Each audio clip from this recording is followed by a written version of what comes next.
Les Fiches du cinéma, une revue incroyable et surtout la plus ancienne des revues de cinéma en France. Elle date de 1934 et aujourd'hui elle couvre à peu près 35 000 films, ce qui en fait la source d'information la plus complète et la plus efficace consacrée au cinéma de France. Pour en parler, nous avons convié Thomas Fouet, qui est son secrétaire de rédaction et qui est aussi critique de cinéma.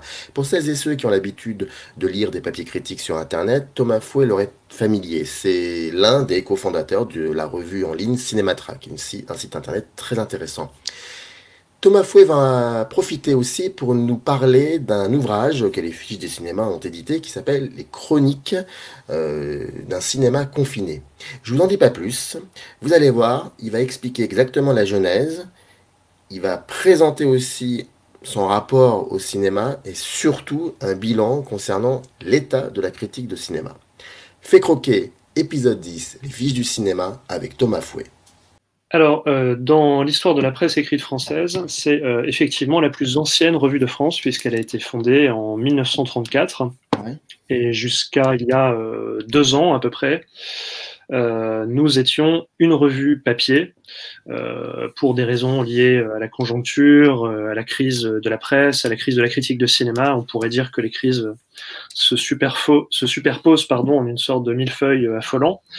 Nous avons été contraints de cesser la parution de cette revue papier, et nous éditons maintenant sur une double périodicité, un mensuel et un hebdo en ligne, mensuel et hebdo, dont bien évidemment la parution est temporairement interrompue au vu du contexte que nous connaissons tous les deux.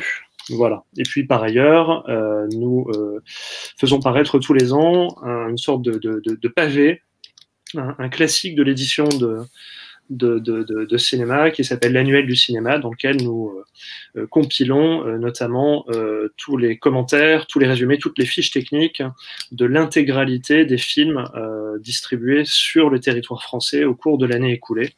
Et donc voilà, on est en train de travailler là sur l'annuel 2021 qui reviendra donc sur toutes les sorties de 2020 qui seront, comme tu peux l'imaginer, beaucoup moins nombreuses que les sorties 2018, 2019, etc. Voilà. En gros, c'est à peu près ça. Et puis évidemment, nous avons aussi un site internet sur lequel nous intervenons sur tout un tas d'autres sujets. Il y a des éditos, il y a évidemment des articles consacrés à ce qui se passe sur les plateformes, des entretiens avec des cinéastes, des producteurs, des réalisateurs. Et puis cette initiative qui a été lancée il y a quelques mois et qui a donné lieu à cet ouvrage pour lequel tu me fais le plaisir et l'honneur de m'inviter.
Ce que je te disais aussi en micro tout à l'heure, c'est que je pouvais d'autant mieux reconnaître que cette idée était excellente, que je ne l'avais pas eue. Elle vient de Nicolas Marcadet et Chloé Roland, et puis elle a répondu à simplement une forme de chômage technique, une impossibilité qui était celle de donner des nouvelles du cinéma, non plus comme il se faisait, mais cette fois comme il ne se faisait plus à nos lecteurs, à nos abonnés. On s'est retrouvé comme ça, privé privé de sortie, c'est le cas de le dire. Hein. Et on s'est dit qu'il fallait témoigner de ce qu'étaient les réalités, les sensibilités des métiers du cinéma, dans toute leur diversité, comme tu le disais. C'est-à-dire qu'on ne s'est pas contenté de contacter des réalisateurs ou des scénaristes. Hein. On est allé voir aussi comment ça se passait du côté des techniciens, du côté des critiques, du côté des distributeurs, hein, pour essayer de dresser une sorte de panorama des professions du cinéma. Et alors évidemment, c'était pour témoigner d'une situation de crise, d'une situation exceptionnelle. Hein. Mais moi, ce qui m'intéressait personnellement là-dedans, c'était aussi que ça permettait de dessiner en creux le portrait de ces professions-là. Ces professions-là, quand elles ne se font pas et quand on va chercher ces gens-là qui justement sont dans l'impossibilité d'exercer leur métier, leur passion, et ben ça permet justement de dire ce qu'est leur profession. Je ne sais pas si je m'exprime très clairement. Si. Voilà, le contexte a fait que, en allant voir ces gens-là et leur disant que vous est-il devenu impossible de faire, eh ben, ça nous a permis de dresser le portrait de ces métiers et de ces professions-là. Est-ce que ça a été simple de réunir tous ces éléments-là? Est-ce que vous sentiez que toutes ces personnes-là avaient très envie d'en parler, d'en découdre, que c'est quelque chose qui les... En gros, est-ce que vous avez obtenu beaucoup de réponses positives à votre demande de participer à... Parce qu'en fait, vous publiez... Alors, on parle du livre, mais il faut savoir qu'avant le livre, il y avait donc toutes ces réponses qui ont été publiées, je crois, tous les jours, quelque chose comme ça, sur le site des fiches. Il y avait un rythme quotidien ou quasi quotidien. Alors, il y avait des jours où on n'était pas en mesure de partager un témoignage, mais il y avait des jours où on en partageait 2 ou 3, au contraire. Ah oui, donc, il y avait un rythme qui était à peu près quotidien. Ouais. Et alors, pour répondre à ta question plus précisément, on a eu des réponses positives assez vite, je dois dire. Alors, on a fait la chasse au contact, bien évidemment. Hein. On a fait des petites listes en comité restreint en se disant, bah, tiens, ce serait intéressant d'aller chercher tel profil, d'aller demander son avis à telle personne en particulier. On a recoupé tout ça. On a fait énormément de demandes, évidemment. Et je dois dire que les réponses ont été assez régulièrement positives, tout du moins au début, parce qu'on a senti que les gens avaient besoin de s'exprimer, ils avaient besoin de témoigner de cette expérience qu'ils traversaient. Ils sentaient bien que cette expérience, elle était exceptionnelle, hein, mais qu'elle avait quelque chose de partagé aussi, de commun, à toutes les professions du cinéma, mais aussi à la société plus généralement. On a senti une envie de témoigner de ça, oui, de témoigner d'une condition, de témoigner aussi d'une forme de circonspection, d'accablement pour certains, de peur. On est passé un petit peu par toutes les émotions en découvrant ces témoignages-là. Et puis, comme le disait... je pense que c'était pas une boutade, mais comme le disait Nicolas Marcadet, justement dans un texte qui accompagne la publication de ces témoignages, l'une des conditions de son expérience à lui pour qu'un entretien soit intéressant, c'est que la personne avec qui on s'entretient soit en dépression. Et l'autre condition, disait-il, j'espère ne pas me tromper en le citant, c'est que ça se fasse en dehors de tout contexte promotionnel. Quand les gens ont quelque chose à vendre, quand ils sont dans une sorte de répétition de la parole, quand ils rencontrent 10 personnes par jour, bon, voilà, tout de suite c'est beaucoup moins intéressant, c'est mécanique, c'est un petit peu intéressé. C'est pas un reproche, hein, c'est tout à fait normal, c'est le jeu de la promotion. Mais voilà, on s'est retrouvé face à des gens qui avaient envie, voire besoin de parler, et qui avaient des choses passionnantes à nous dire, et qui se retrouvaient hors de tout contexte promotionnel. Donc oui, on a eu des réponses assez nombreuses. Il y a évidemment bien des gens qui n'ont pas souhaité répondre. Oui, c'est normal. Mais d'ailleurs, toi, quelle est la, tu peux ne pas la nommer en même temps, hein, mais quelle est la personne, de par ses propos, qui t'a le plus touché, qui t'a le plus ému? Parce qu'il y avait certains, pardon, je te coupe la parole, parce qu'il faut dire aussi qu'il y avait certains textes qui étaient assez beaux, assez émouvants aussi, parce que voilà, il y en a qui vraiment utilisaient le jeu, c'est-à-dire qu'ils incluaient dans leur sphère la famille, leurs enfants, comment ils questionnent, tout ça. Il y avait des moments assez émouvants, je trouve, des moments très drôles aussi, bien évidemment. Et toi, quelle était là où les personnes qui... ce qui est bien, c'est qu'on leur a laissé cette liberté-là, justement, de s'emparer de ces quelques questions qu'on leur posait, de la façon qu'il leur plaisait. Enfin, voilà, de les investir plus ou moins personnellement, plus ou moins professionnellement, d'en dire ou d'en montrer plus ou moins concernant leur vie de famille, leurs amitiés, leur contexte professionnel, économique. Moi, je dirais, mais alors je vais être très injuste en disant ça, et sans doute une fois que l'émission sera terminée, je vais regretter mes réponses, mais il y en a deux qui me viennent à l'esprit. C'est la réponse très belle et très simple que m'a envoyée Alain Guiraudy,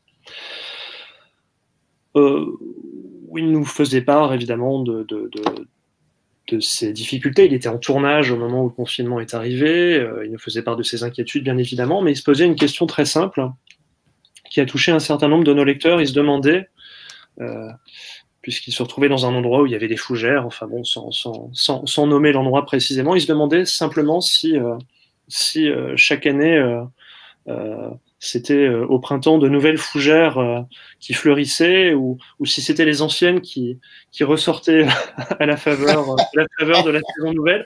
Alors il avait une façon beaucoup plus jolie, beaucoup plus poétique et beaucoup plus simple encore de dire, mais ça m'avait beaucoup touché. Et puis il y a une scénariste qui s'appelle Laurette Polmans, qui a dit un truc qu'on a fini par mettre vraiment en aparté, en pleine page, parce que j'aimais beaucoup cette citation-là. Elle a dit quelque chose qui m'a beaucoup touché. Elle dit à un moment donné dans son témoignage, qui par ailleurs est très beau, elle dit demain on me disait le confinement est fini, tu as le droit de sortir et d'aller manger une bavette au restaurant avec tes amis, mais en contrepartie, l'intégralité de la filmographie de Hitchcock disparaît à jamais. Je prends la bavette et le restaurant. Et elle précisait bien évidemment qu'elle adorait Hitchcock et voilà, que c'était un de ses cinéastes préférés. Mais ça me parlait énormément en fait. Je trouvais que le fait de ramener la chose, la situation de crise qu'on était en train de traverser à une bavette et à une réunion entre amis au restaurant, je trouvais que c'était assez touchant et que ça en disait assez long sur ce qu'on était en train de traverser. Si François Truffaut avait été encore vivant de nos jours, tu penses que sa fameuse phrase « Le cinéma est plus important que la vie », est-ce qu'elle aurait encore du sens aujourd'hui, cette phrase, en 2020 ? Je sais pas si elle aura encore... Enfin, moi, de toute façon, je dois dire que je vais sans doute passer pour un traître à la cause qui est censée être la mienne, mais c'est une phrase avec laquelle j'ai jamais été en accord, je veux dire, fondamentalement, voilà. Je comprends qu'il ait pu la dire et voilà ce que ça signifiait pour lui et voilà. Hein. Je comprends aussi tout ce qu'une formule peut avoir d'incantatoire. Enfin voilà bon. Mais je sais pas très bien. Je pense pas que le cinéma ait moins d'importance qu'avant, qu'il y ait une dégradation de la chose artistique, de l'objet culturel, de la création. Et ce dont je me rends compte en revanche, mais ça remonte au premier confinement et c'est une expérience que je crois avoir partagée, ou un sentiment que je crois avoir partagé avec un certain nombre de gens, c'est que la fiction m'était devenue quasiment insupportable. Il m'était devenu impossible de lire de la fiction romanesque et d'une certaine mesure et d'une certaine façon, pardon, de voir des films. Il y avait quelque chose là-dedans qui me faisait violence, qui m'était devenu presque insupportable. En plus que de travailler pour les fiches du cinéma, tu as cofondé un site internet, donc une revue de cinéma en ligne qui s'appelle Cinématrack. Peux-tu me rappeler la date de création? Je ne vais pas dire de bêtises, 2012, 2011, 2012? Alors, je ne voudrais pas dire de bêtises non plus. Il me semble que c'était à l'été 2012 que ça a commencé à se dessiner. Voilà. Vraiment sérieusement. Mais c'est une revue, je me dois de le préciser aussi, que j'ai quittée il y a quelques années déjà. J'en ai été le rédacteur en chef pendant quelques années. Et c'est une revue que j'ai quittée il y a quelques années sans aucune animosité par ailleurs. Ce sont toujours des amis qui notamment s'occupent de Cinématrack, notamment Gaël Martin et Jean-Baptiste Morel que tu connais bien par ailleurs. Et voilà, c'est simplement que il m'était devenu impossible en termes de calendrier, de tenir le rythme et d'être un peu partout en même temps. Alors, pourquoi je te parle de Cinématrack? Pourquoi nous parlons de Cinématrack? Parce que donc, fonder une revue de cinéma en ligne, c'est pas anodin, il y a quelque chose. Il y a comment parler de cinéma sur Internet. Parce que à l'époque, on s'en souvient peut-être pas forcément, mais c'était pas si évident que ça de faire accepter aux uns et aux autres qu'on pouvait aussi parler de cinéma sur Internet et qu'il y avait une légitimité d'être critique de cinéma pardon, sur Internet. Question d'ailleurs qui revient aujourd'hui concernant les youtubeurs. Donc moi, la question que je te pose est très simple. Est-ce que pour toi, c'était fondamental de poser cette question? Qu'est-ce que la critique sur Internet en créant cette rue? Est-ce qu'il y avait une nécessité, une urgence de le faire? Une nécessité, une urgence, je ne sais pas très bien. C'est vrai que c'est déjà un peu loin pour moi, pas la revue en elle-même, mais ce qui a présidé à sa création. Il y avait une énergie, un enthousiasme. On était quatre cofondateurs. C'est parti de conversation au lendemain du Festival de Cannes, si je ne m'abuse. Et on s'est dit qu'ensemble, on serait capable peut-être de porter un projet qui serait à la fois très sérieux dans l'analyse, dans l'écriture. Pour moi, la critique de cinéma, c'est une variété, c'est une forme de littérature. C'est une littérature qui s'adosse à l'objet film, au cinéma, ou qui prend pour objet le cinéma. Mais c'est une forme d'écriture. Une vraie bonne critique, c'est de la littérature pour moi. Bon, c'est rare, hein, ça ne se trouve pas si souvent, mais c'est à cette ambition-là que devrait s'attacher la critique de cinéma. Et on se disait qu'on pouvait faire quelque chose qui concilierait cette ambition littéraire, hein, cette vocation analytique, hein, avec des outils de l'ordre du contemporain, avec des choses un petit peu plus légères, pas bâclées, mais des choses un petit peu plus légères, un petit peu plus humoristiques. On a essayé, voilà, pendant un certain temps, d'avancer un peu sur ces deux pieds-là, quoi, d'être à la fois dans l'exigence critique, dans l'exigence de l'écriture, et puis dans des formats et des modalités un peu plus légères ou un peu plus contemporaines. Je pense que c'est ce qui a présidé à la création de la revue. Et quelle est la conclusion de tout cela, de toutes ces années que tu as passées à questionner le cinéma à travers Internet et sur Internet à travers des textes? Quelles seraient pour toi les conclusions que tu as eues, que tu as tirées, pardon? Les conclusions, tu veux dire les conclusions d'ordre général ou celles d'ordre général plutôt? Est-ce que c'était effectivement une bonne idée de le faire? Est-ce qu'il fallait le faire? Qu'est-ce que c'est questionner? Qu'est-ce que c'est que critique de cinéma sur Internet? Est-ce que toutes ces questions-là, pour toi, elles étaient tellement importantes qu'il fallait créer ce site? Et quelles sont les conclusions que tu tires aujourd'hui, maintenant, avec le recul? Je pense toujours que c'était une bonne idée, qu'il est nécessaire de s'emparer de ces outils-là, qu'il est nécessaire d'être sur Internet. De toute façon, on n'a plus vraiment le choix. Il faut. Enfin, tu parlais tout à l'heure des youtubeurs, on en a parlé un petit peu en antenne. Je pense qu'il y a, pour être un petit peu polémique, il y a des gens à qui il ne faut pas laisser ces outils-là. Il ne faut pas les laisser tirer la couverture à eux et prendre toute la place. Donc je pense que oui, c'est essentiel. J'en ai tiré un bilan contrasté. J'y ai pris beaucoup de plaisir. Je suis très heureux du travail que j'ai pu faire très modestement et avec des dizaines d'autres personnes sur ce site. Et je suis très content de voir que grâce à certains de ces gens-là, justement, ça continue encore aujourd'hui. Mais c'est aussi peut-être un peu contrasté parce que je sais qu'on a... Il y a des articles qui ont été publiés sur le site et qui ont dû faire peut-être 40 ou 50 vues, quoi, et qui pour moi étaient parmi les plus beaux, parmi les plus inspirés. Ce qui revient pas du tout à dédaigner les articles qui ont fait énormément de vues, hein, et qui pour certains étaient tout aussi brillants.